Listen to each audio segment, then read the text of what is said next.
It is, yeah, exciting. That's special tonight, BBC One. Elsewhere, food prices are currently rising at their fastest rate in more than 40 years. The cost of living crisis continuing to squeeze household budgets.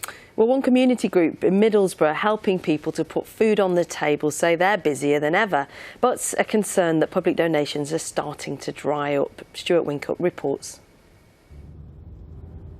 They're out every day, delivering emergency food parcels across Teesside to those in need.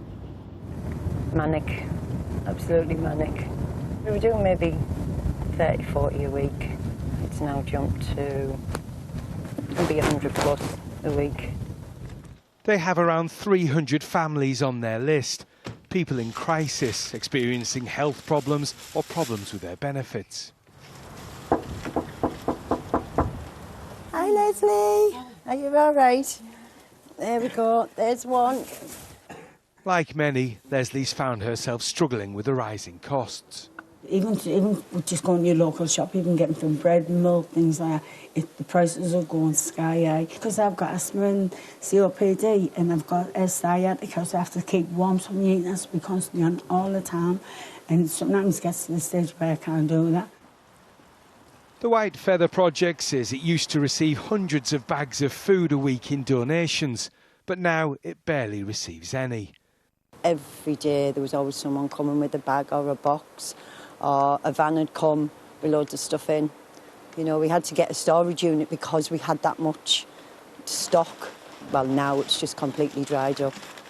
The charity has 2 shops in Middlesbrough selling food at a significantly discounted price.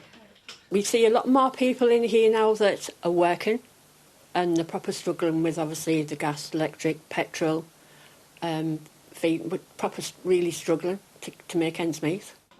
Sean's unemployed and says he relies on the shop to feed his 3 children.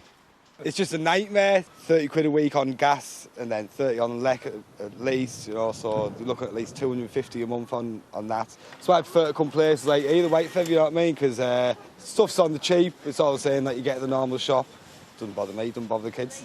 The government says it's committed to looking after the most vulnerable and has delivered £1,200 in support this winter. But the charity says it's never been busier and is struggling to cope with the demand for its help. Stuart Wincup, BBC News, Teesside.